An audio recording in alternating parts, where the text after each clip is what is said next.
Bismillahirrahmanirrahim. Assalamualaikum warahmatullahi wabarakatuh. Selamat pagi, salam sejahtera untuk kita semua. Perkenalkan, saya Rizky Khairul Ikhwan selaku moderator dari kelompok 8 mata kuliah Komunikasi Bisnis dengan dosen pengampu Ibu Dr. Nova Mardiana SEMM. Anggota kami beranggotakan yang pertama adalah Almir Jafiarapi, kemudian yang kedua ada Maulana Syamsu Hidayat, anggota yang ketiga adalah Valencia Rusli, dan yang terakhir ada Robin Hernandez. Izinkan kami mempresentasikan materi bab 12 mengenai dasar-dasar korespondensi bisnis. Berikut, terlebih dahulu kami tampilkan video pendek mengenai dasar-dasar korespondensi bisnis.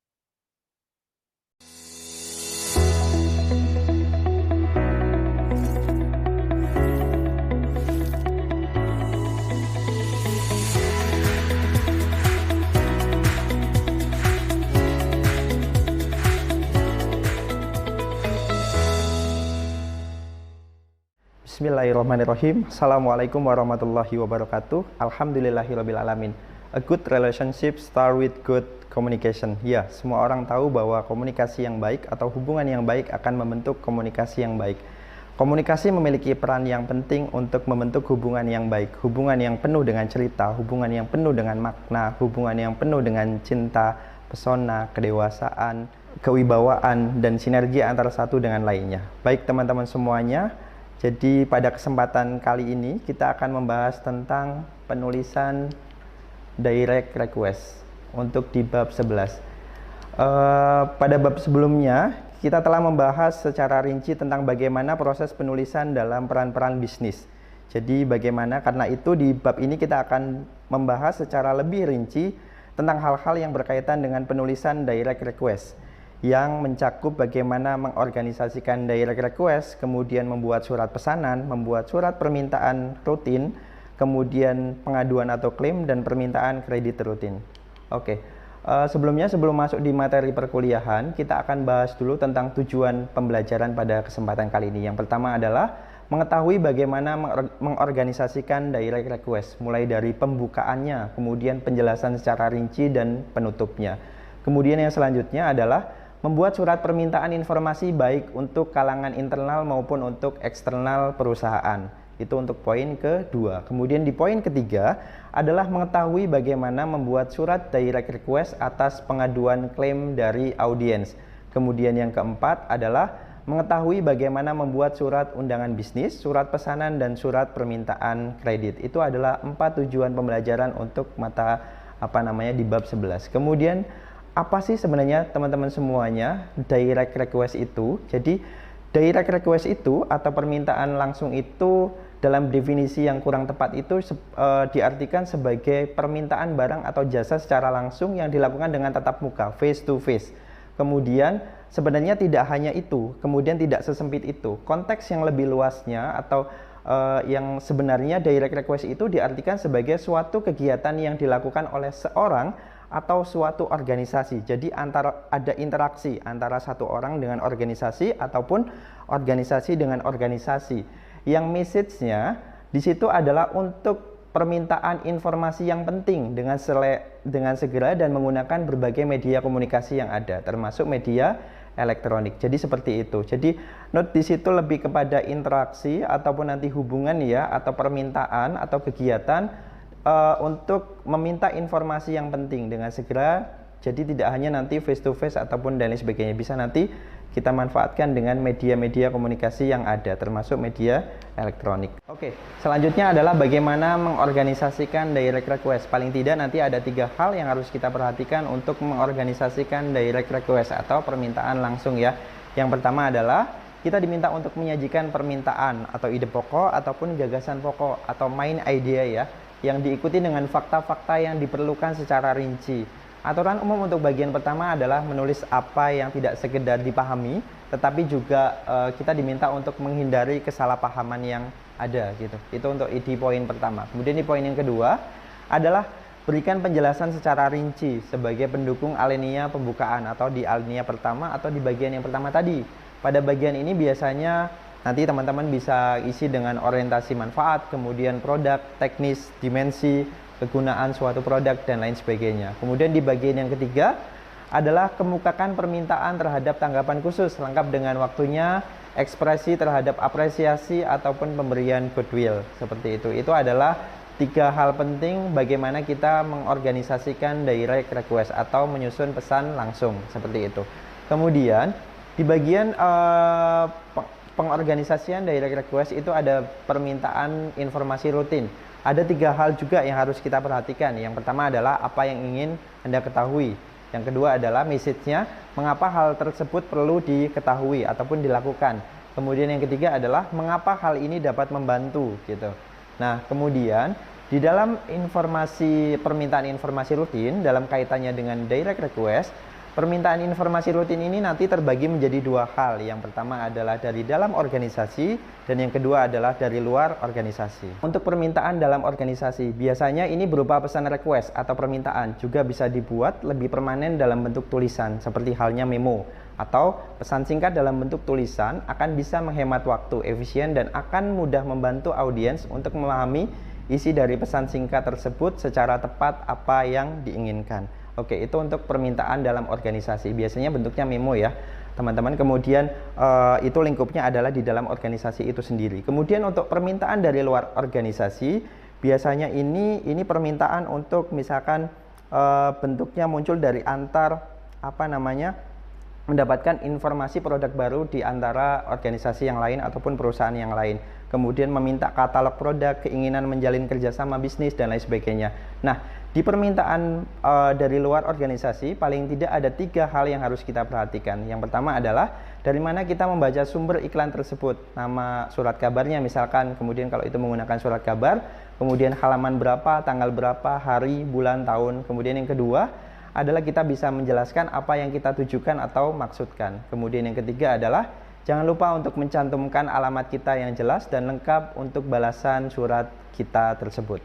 Itu adalah penjelasan dari permintaan informasi rutin yang terbagi menjadi permintaan dalam organisasi dan permintaan luar organisasi. Kemudian ini adalah bentuk direct request dalam bentuk pengaduan ya. Biasanya pengaduan ini muncul karena memang ada ketidakpuasan konsumen ataupun audiens gitu. Nah, ada beberapa hal. Yang pertama biasanya message-nya karena memang ingin mengembalikan barang yang sudah dibeli atau refund. Kemudian yang kedua adalah meminta untuk melakukan pengiriman barang yang baru sesuai yang sudah dipesan. Kemudian yang ketiga adalah penggantian sebagian atau seluruh bagian yang rusak. Kemudian yang keempat, perbaikan gratis misalkan. Kemudian yang kelima adalah pengurangan harga karena komoditasnya ada yang cacat ataupun rusak. Kemudian selanjutnya adalah pembatalan atas suatu pesanan komoditas. Kemudian pembatalan atas kesalahan penagihan komoditas. Kemudian yang selanjutnya adalah koreksi atas kesalahan dalam nota pembayarannya. Kemudian yang terakhir adalah penjabaran atas peralihan kebijakan ataupun prosedur. Itu adalah bentuk direct request untuk pengaduan. Oke, nah kemudian untuk di bentuk direct request yang lain, ini adalah yang sifatnya secara langsung ya. Ini adalah surat undangan atau surat pesanan ataupun reservasi. Nah, di surat undangan paling tidak nanti seperti biasa teman-teman tahu surat undangan bentuknya seperti itu. Paling enggak itu punya ada bagian pertama ide pokoknya, kemudian penjelasan rincinya, dan sampai di penutup. Kemudian untuk surat pesanan dan reservasi, biasanya kalau misalkan teman-teman memesan barang atau dan lain sebagainya, atau kita membuatkan surat pesanan ya, di situ ada pernyataan rinci apa yang Anda pesan atas produknya ya, atau jasa, kemudian metode pengirimannya seperti apa, dan cara pembayarannya seperti apa. Itu adalah untuk bentuk ataupun bentuk-bentuk dari direct request. Itu teman-teman untuk direct request. Kemudian kita masuk di bab selanjutnya, yaitu tentang dasar-dasar korespondensi bisnis. Apa sih yang dimaksud dengan korespondensi? Korespondensi itu merupakan salah satu bentuk komunikasi verbal, apa yang diucapkan, dituliskan, dan lain sebagainya ya. Jadi bukan non-verbalnya, yang digunakan untuk menyampaikan pesan-pesan bisnis maupun non-bisnis kepada pihak lain dalam bentuk surat, memo, kemudian proposal, agenda, kemudian ataupun laporan yang dilakukan seseorang dengan tujuan tertentu. Jadi itu. Lalu kemudian bagaimana dengan korespondensi bisnis modern? Jadi korespondensi bisnis modern itu pada dasarnya lebih menekankan pada aspek pemanfaatan media modern ketika menyampaikan pesan-pesan bisnis, misalkan menggunakan media email dan lain sebagainya gitu. Itu untuk dasar-dasar korespondensi bisnis. Lalu kemudian setelahnya kita juga harus mengetahui tentang pengertian surat dan surat bisnis. Apa sih yang dimaksud dengan surat? Surat adalah sarana komunikasi yang digunakan untuk menyampaikan informasi tertulis oleh suatu pihak kepada pihak lain yang berkaitan dengan kegiatan bisnis ataupun kegiatan non-bisnis. Itu adalah pengertian harfiah untuk suratnya. Kemudian kalau surat bisnis secara konteks sama dengan pengertian surat, tapi kalau surat bisnis lebih mengerucut terhadap kegiatan penyelenggaraan kegiatan bisnis seperti itu. Itu adalah pengertian surat dan surat bisnis. Kemudian fungsi surat. Apa sih fungsi surat itu? Ada beberapa fungsi surat. Yang pertama adalah sarana komunikasi, kemudian alat menyampaikan sesuatu, kemudian alat bukti tertulis, alat bukti untuk mengingat sebagai bukti historis dan sebagai pedoman kerja. Itu adalah 6 fungsi surat bisnis seperti itu. Kemudian untuk surat sendiri di dalam dunia bisnis itu ada beberapa pengelompokan. Yang pertama ada pengelompokan surat untuk berdasarkan wujudnya, kemudian pengelompokan surat menurut pemakaiannya, pengelompokan surat menurut banyaknya sasaran yang dituju, kemudian pengelompokan surat menurut isi dan maksudnya, kemudian dan terakhir adalah pengelompokan surat menurut urgensi penyelesaiannya. Oke, kemudian kita akan jelaskan per masing-masing. Jadi apa saja sih yang termasuk di dalam kelompok surat menurut wujudnya. Nah, untuk surat menurut wujudnya ada yang pertama ada surat bersampul. Surat bersampul adalah surat yang dikirimkan oleh seseorang kepada orang yang terdiri atas surat dan sampul. Sampulnya itu amplop. Kemudian biasanya bersifat rahasia. Itu adalah pengertian dari surat bersampul. Kemudian kalau kartu pos adalah bentuk surat terbuka yang digunakan untuk menyampaikan pesan-pesan singkat. Biasanya menyampaikan pesan-pesan yang penting-penting saja. Seperti itu. Itu untuk kartu pos. Kemudian untuk warkat pos. Apa sih yang dimaksud dengan warkat pos? Warkat pos adalah surat yang wujudnya berupa gabungan kertas, surat dan amplop. Bedanya dengan surat bersampul adalah jika warkat pos itu amplopnya terdiri atas surat dan juga sampul. Dan kalau warkat pos itu adalah dia sudah termasuk sampulnya itu sebagai suratnya atau sebagai kertasnya untuk menuliskan message-nya. Kemudian yang keempat adalah telegram dan telex. Jadi telegram itu apa? Telegram itu adalah surat kawat atau berita yang tercetak dari jarak jauh, biasanya lebih singkat.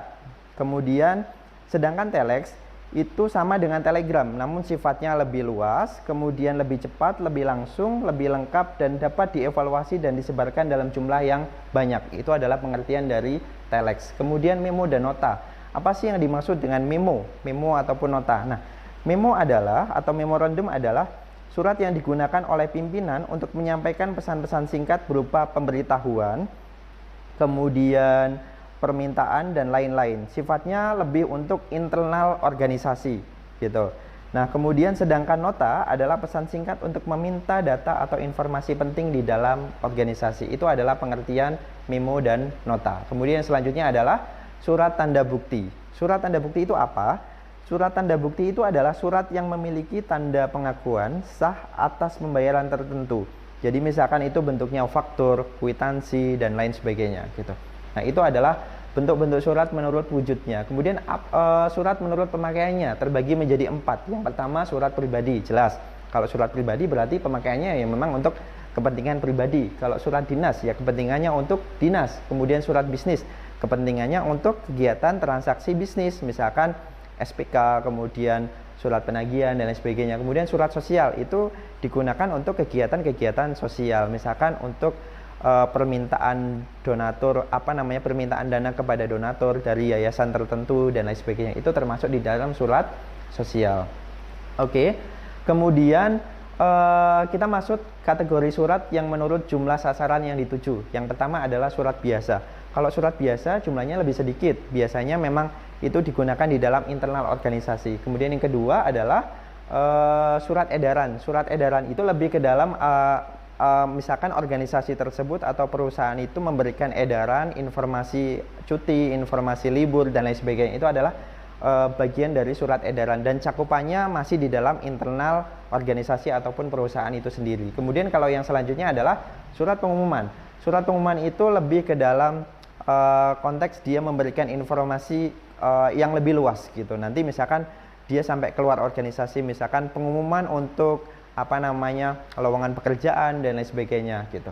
Nah itu adalah surat menurut jumlah sasaran yang dituju. Kemudian yang selanjutnya adalah kelompok surat menurut sifatnya. Yang pertama sifatnya biasa, ya biasa gitu ya. Jadi tidak bersifat, kalau nanti ada levelnya yang lebih tinggi adalah yang terbatas. Biasanya misalkan kalau di universitas yang surat-surat sifatnya terbatas adalah undangan untuk pejabat-pejabat tertentu dan lain sebagainya, itu terbatas.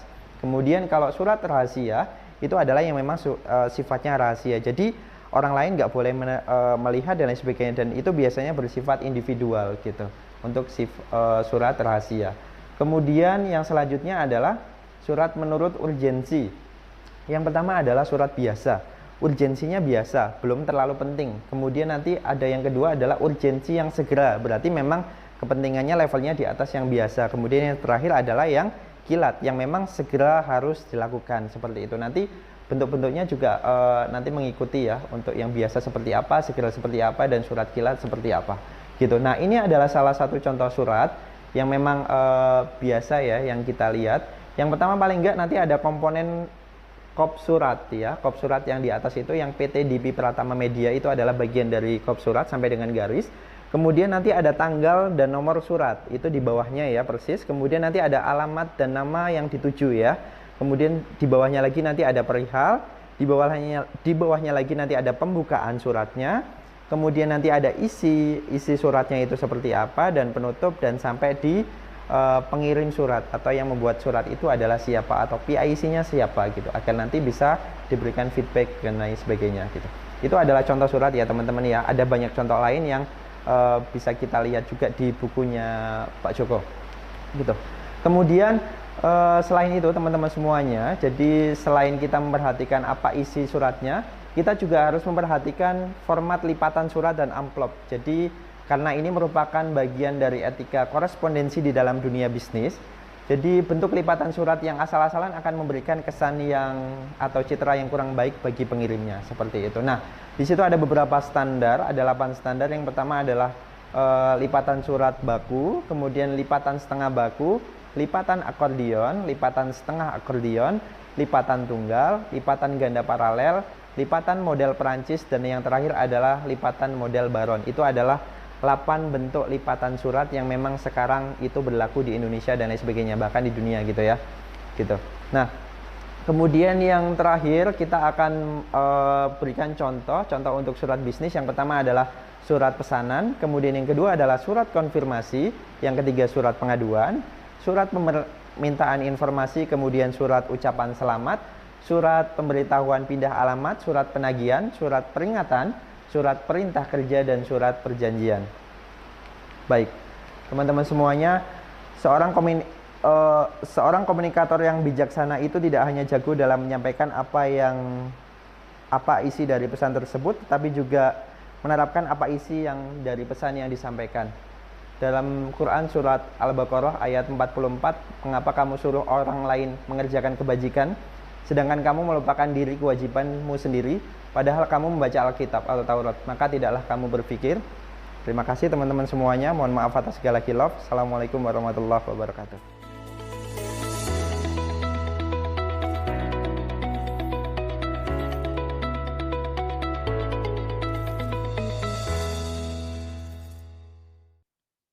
Dalam bab 12 ini ada 7 bahasan pokok yang akan kami bahas. Yang pertama mengenai pengertian surat dan surat bisnis itu sendiri. Kemudian pokok bahasan yang kedua adalah fungsi surat bisnis. Pokok bahasan yang ketiga adalah pengelompokan surat. Kemudian yang keempat ada bagian surat dan bentuk surat. Yang kelima ada bahasa surat. Pokok bahasan yang keenam adalah format lipatan surat. Dan pokok bahasan yang terakhir mengenai contoh-contoh dari surat bisnis.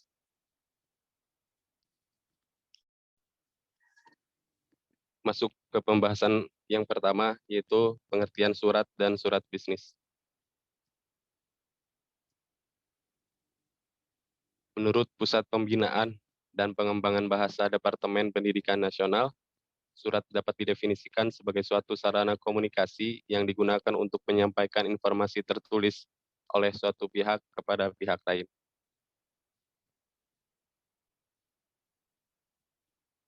Surat yang disampaikan kepada pihak lain ini dapat berupa yang pertama ada surat pengantar, kemudian perkenalan, undangan rapat, pemberitahuan pindah kantor, penerimaan kerja, dan sebagainya. Dalam menulis contoh seperti surat tersebut, ada beberapa hal yang perlu diperhatikan. Setidaknya ada 4 hal. Yang pertama itu mengenai bahasa yang digunakan kita mudah dipahami. Kemudian yang kedua, menggunakan kalimat yang sederhana. Kemudian yang ketiga, isi pesannya itu harus jelas dan tegas. Dan yang terakhir itu tidak bertele-tele. Secara umum, yang dimaksud dengan surat bisnis adalah surat yang digunakan oleh seseorang, lembaga organisasi, ataupun institusi untuk menyampaikan pesan-pesan bisnis secara tertulis kepada pihak lain dengan menggunakan media tertentu. Kemudian untuk pembahasan lebih lengkap akan dijelaskan oleh anggota kelompok yang lain. Yang selanjutnya di sini adalah fungsi surat bisnis. Selain sebagai sarana komunikasi, surat bisnis juga memiliki berbagai fungsi sebagai berikut. Yang pertama, surat bisnis itu berfungsi sebagai wakil atau duta bagi pengirim surat. Surat bisnis juga yaitu sebagai alat untuk menyampaikan pemberitahuan, permintaan atau permohonan, serta buah pikiran atau gagasan yang berkaitan dengan masalah-masalah bisnis. Surat bisnis juga berfungsi sebagai alat bukti tertulis atau dokumen tertulis, seperti surat perjanjian jual beli, surat perintah kerja, surat kerjasama, surat bukti tanda terima, dan faktur.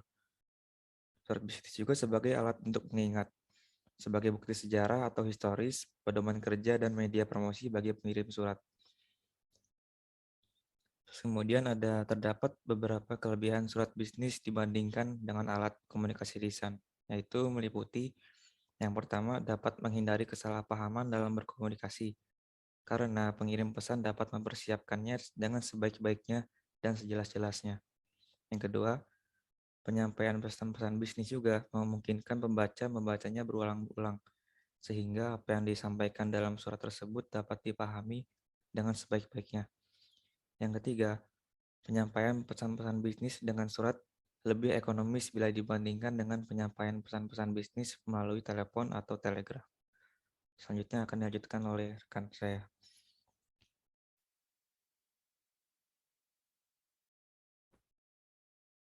Yang ketiga ada pengelompokan surat. Secara umum surat dapat dikelompokkan beberapa kelompok, yaitu yang pertama ada surat bersampul. Surat bersampul adalah surat yang dikirimkan oleh seseorang kepada orang yang terdiri atas kertas surat dan sampul. Yang kedua ada kartu pos. Surat terbuka yang digunakan untuk menyampaikan pesan-pesan singkat atau pendek dan praktis. Ketiga ada warkat pos. Surat yang wujudnya berupa gabungan kertas surat dan amplop.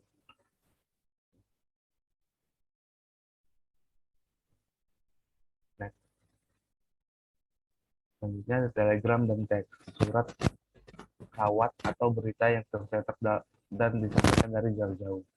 Kemudian ada memorandum dan nota.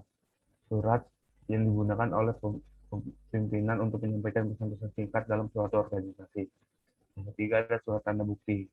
Surat yang memiliki fungsi sebagai tanda bukti pengakuan sah atas pembayaran tertentu.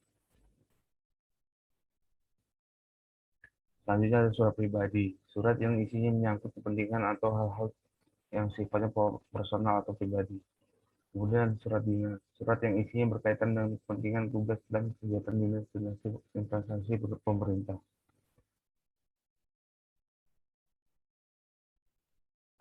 Selanjutnya ada pengelompokan surat dan pemakaiannya. Pertama, surat bisnis, surat yang digunakan orang atau badan yang menyelenggarakan kegiatan usaha bisnis. Kemudian ada surat sosial, surat yang digunakan oleh organisasi atau lembaga-lembaga sosial masyarakatan untuk berbagai kepentingan sosial.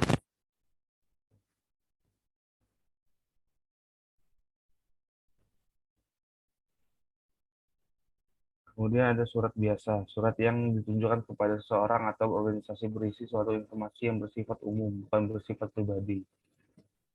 Kemudian ada surat edaran, surat pemberitahuan secara tertulis dalam jumlah yang banyak.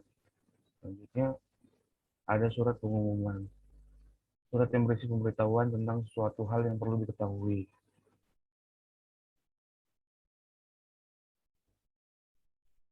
Next. Udah. Selanjutnya akan dilanjutkan oleh yang lain. Mengelompokkan surat menurut sifatnya. Yang pertama ada surat biasa. Surat yang isinya bersifat biasa atau bukan rahasia, dapat beramplop atau tanpa amplop. Lalu ada surat konfidensial. Surat yang termasuk rahasia, tapi terbatas untuk kalangan tertentu. Dan yang terakhir ada surat rahasia.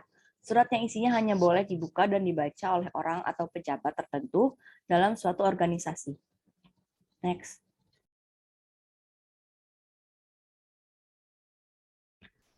Lalu ada pengelompokan surat menurut urgensi penyelesaiannya. Yang pertama ada surat biasa, yaitu surat yang penanganannya diperlakukan biasa saja atau tidak ada perlakuan khusus.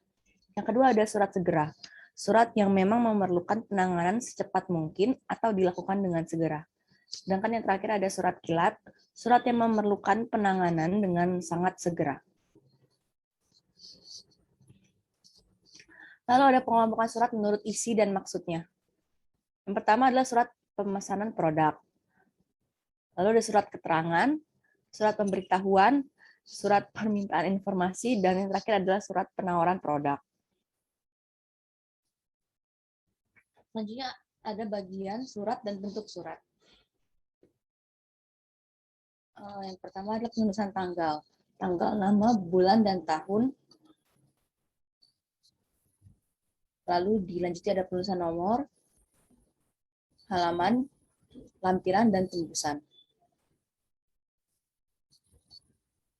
Lalu penulisan salam pembuka dan salam penutup. Diawali dengan huruf kapital dan diakhiri dengan tanda koma. Lalu ada penulisannya. Selanjutnya adalah penulisan bentuk perincian. Tanda baca yang digunakan dalam rincian adalah tanda koma. Sedangkan bentuk surat ada yang bentuk lurus penuh atau full block style. Lalu ada bentuk lurus atau block style. Bentuk setengah lurus atau semi block style, lalu ada bentuk lekuk atau indented style, ada bentuk resmi atau official style, bentuk alinea menggantung atau hanging paragraph style, lalu ada bentuk surat resmi gaya baru.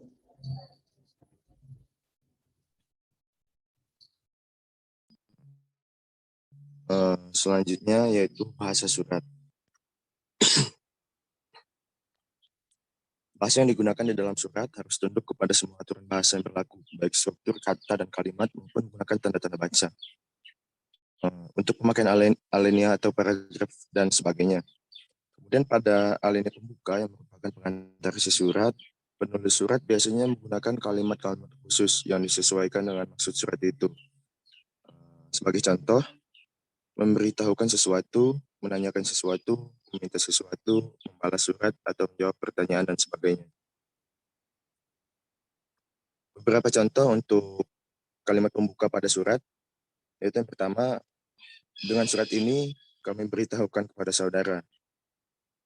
Kemudian ada juga, bisa juga menggunakan dengan ini kami mohon bantuan saudara untuk, dan sebagainya. Kemudian untuk kalimat penutup sendiri, disesuaikan dengan isi surat.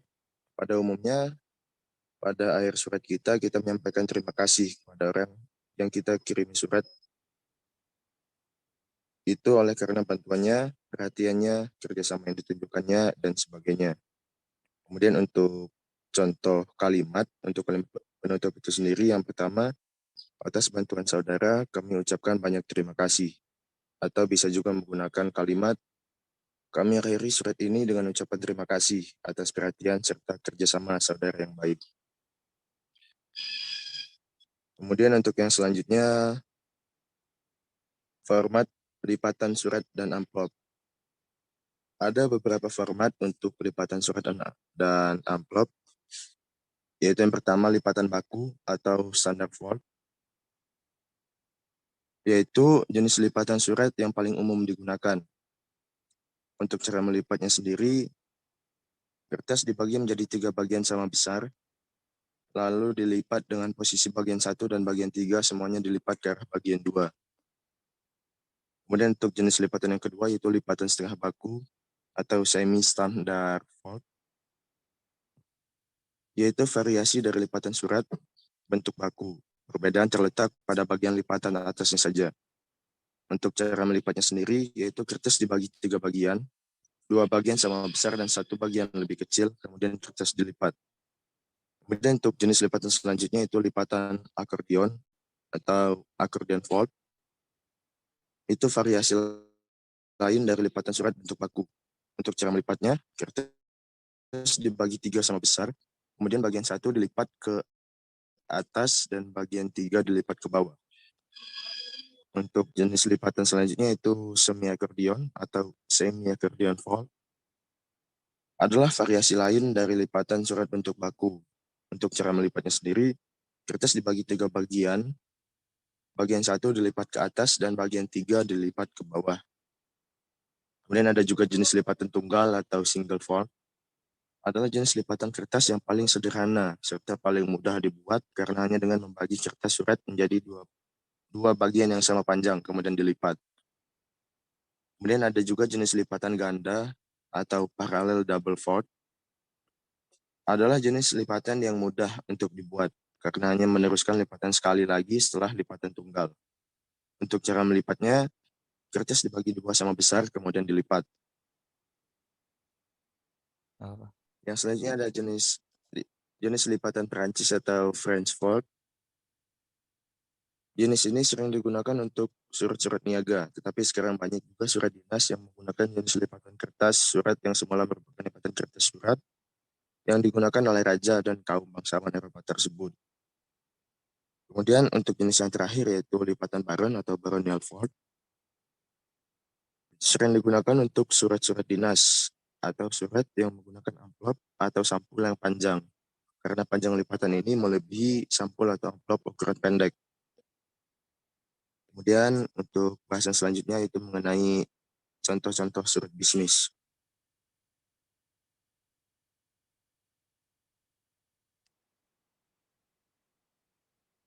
Di sini ada contoh surat bisnis permintaan penawaran, yaitu surat yang umumnya digunakan oleh calon customer terhadap penjual yang berisi permintaan untuk mengirimkan surat penawaran atas produk yang ingin dibeli. Itu contohnya mungkin bisa dilihat di share screen yang kami tampilkan. Kemudian untuk selanjutnya, next. Surat bisnis pemberitahuan pengiriman barang. Untuk surat ini sering dipakai untuk memberitahukan pembeli bahwa barang yang mereka pesan sudah dikirim. Sama contohnya juga telah kami sediakan. Next. Kemudian ada surat bisnis pesanan.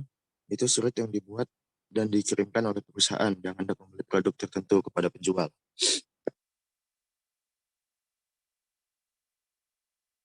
Next. Kemudian ada surat bisnis penawaran kerjasama. Next.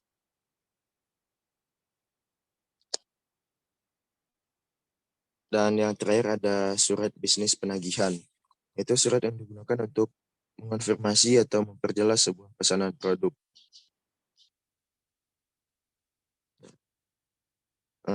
Mungkin cukup sekian dan selanjutnya saya serahkan kembali ke moderator. Cukup sekian presentasi dari kelompok kami. Semoga bermanfaat. Terima kasih atas perhatiannya. Assalamualaikum warahmatullahi wabarakatuh.